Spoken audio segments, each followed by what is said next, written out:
He's my dad. He gives good advice, and that's why this special episode of the Matthew S. podcast is called Dadvice. He is my dad, and he gives good advice, and that's why this segment is called Dadvice. Dad, thanks for joining me at the Story House today. You got a dad joke for us? Something to make us just fall over with laughter? Yeah, I really think I've got the best ones of this time here.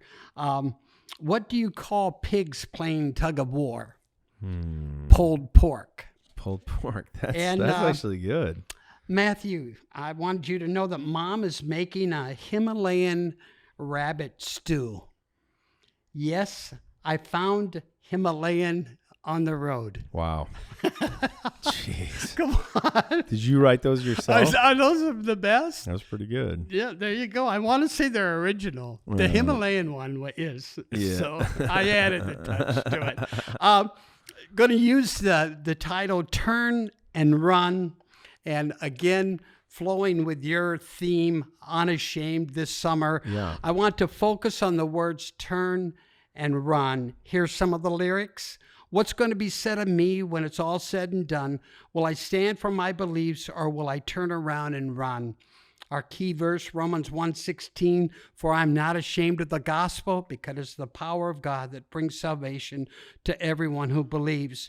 When we have an opportunity to share our faith, we have an immediate decision to make. Will we be bold and share, or will we turn and run? A good example of what not to do is Peter, and you can read his story in two places, Luke 22 and Matthew chapter 26. We all know the story of Peter.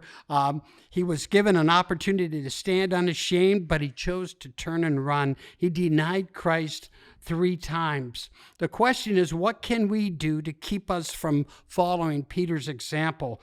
What can we do to make sure that we choose to share and not turn and run? 1, we can pray. Have a daily conversation with Jesus. In John 14:13 and 14, it says, and I will do whatever you ask in my name, so that my Father may be glorified in the Son. You may ask for anything in my name, and I will do it. Here's a good quote from Martin Luther. To be a Christian without prayer is no more possible than to be alive without breathing. When we know the power of prayer, it will make us bold. Secondly, read and study the word. 2 Timothy 2:15, study to show yourself approved unto God, a workman that doesn't need to be ashamed, rightly dividing the word of truth. When you know the truth, you can be confident to share it. And thirdly, be prepared.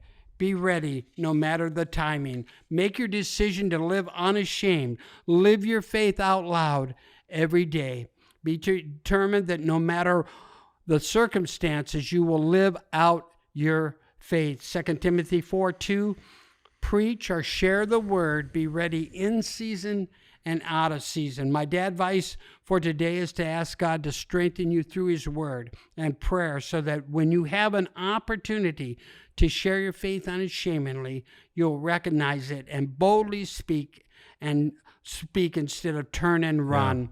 And spend some time just reading about Peter and Luke and Matthew. And the great hope that we have with a story like Peter that can speak to all of us is that although he turned and ran and denied even knowing the Messiah, denied even knowing Jesus, he didn't turn and run for good.